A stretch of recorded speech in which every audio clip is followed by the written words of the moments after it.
যারা আইন শৃঙ্খলা অবনতি করবে তাদের কোনো অবস্থায় আমরা ছাড় দিব না।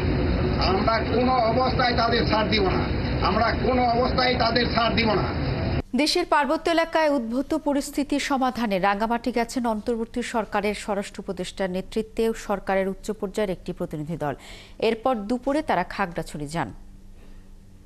সকালে ঢাকা থেকে হেলিকপ্টারে করে রাঙ্গামাটির পথে রওনা দেন উপদেষ্টারা। বেলা 12টার পর রাঙ্গামাটি পৌঁছান তারা। পরে পরিস্থিতি জানতে সাধারণ মানুষের সঙ্গে মতবিনিময় করেছেন। সভায় আছেন রাঙ্গামাটির সুশীল সমাজ, বিভিন্ন রাজনীতিবিদ এবং বিভিন্ন রাজনৈতিক সংগঠনের নেতারা। বিকেল 3টায় খাগড়াছড়ির রাজনৈতিক নেতাদের সঙ্গেও তাদের মতবিনিময় হয়েছে।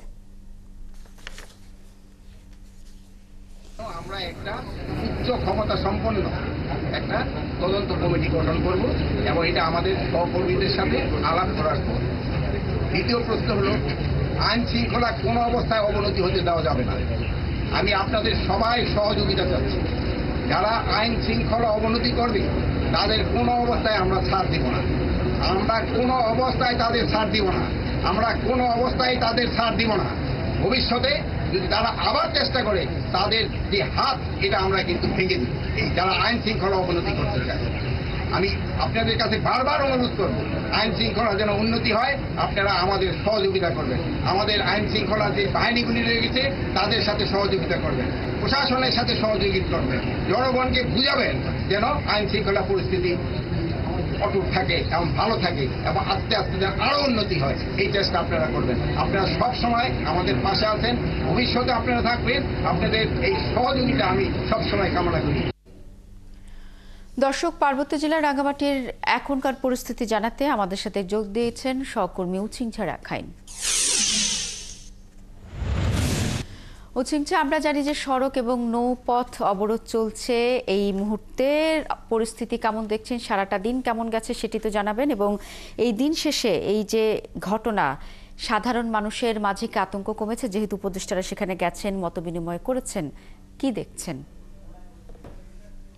শ্রাবণী, আসলে গতকাল যে একটা সংঘাত হয়েছিল রাঙ্গামাটিতে, বিশেষ করে ডিগেল এবং খাগড়াছড়ি যে ধরে কিন্তু গতকাল সংঘাত হয়েছিল, সেই কারণে সংঘাতটি যখন বৃহৎ আকার ধারণ করে, বিশেষ করে ভাঙচুর এবং আঞ্চলিক পরিষদের যে সমস্ত গাড়ি ভাঙচুর করেছে এবং বিভিন্ন দোকানপাট লুট করা হয়েছিল, সে পরিপ্রেক্ষিতে কিন্তু 144 ধারা জেলা প্রশাসন জারি করেছিল।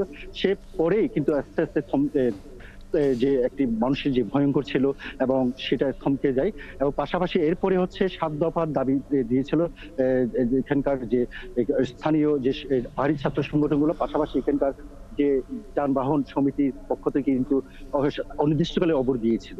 সেই ক্ষেত্রে কিন্তু আজকে সারাদিন সকাল থেকে কিন্তু একেবারে বলতে গেলে কোনো যানবাহন চলেনি। দূরপাল্লা এবং যে লঞ্চ রয়েছে উপজেলাগুলোতে, বিশেষ করে বরকল, হরিণা, সেখানে কিন্তু কোনো প্রকার কিন্তু লঞ্চ এবং নৌকা কিন্তু তেমন যানবাহন চলাচল করেনি। তবে আজকে সকাল পর্যন্ত কিন্তু বলতে গেলে একেবারে কিন্তু এখানকার মানুষের থমথম বিরাজ করছিল এবং কোনো প্রকার গাড়ি, এখানকার যে অটো সিএনজি চালিত, সেটা কিন্তু চলাচল করেনি।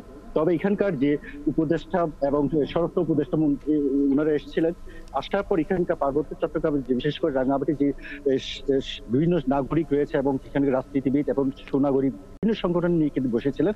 ওনাদের পাশাপাশি কিন্তু এক প্রকার কিন্তু বৈঠকের যে আলোচনা ছিল, এক শ্বাসরুদ্ধ করে 1-1.5 ঘন্টা ব্যাপী কিন্তু বৈঠক চলছিল। সেই বৈঠকে কিন্তু বলা হয়েছিল যে কোনো প্রকার যেন পরবর্তীতে কোনো প্রকার পাহাড়ে কিন্তু অশান্তি বিরাজ না করে, সে আহ্বান জানিয়েছে। এবং এখানকার মানুষ এবং পাহাড়ি বাঙালি সবাই মিলে কিন্তু উপদেষ্টার কথা শুনেছেন এবং উপদেষ্টা যারা স্বরাষ্ট্রমন্ত্রী উচিংছা রাখাইন, আমরা কিন্তু আপনার মাধ্যমে শুনছিলাম যে মতবিনিময় সভার শেষে অনেকেই আশ্বস্ত হয়েছেন এবং আশা করা যাচ্ছে খুব দ্রুতই পরিস্থিতি স্বাভাবিক হবে। আপনাকে অসংখ্য ধন্যবাদ।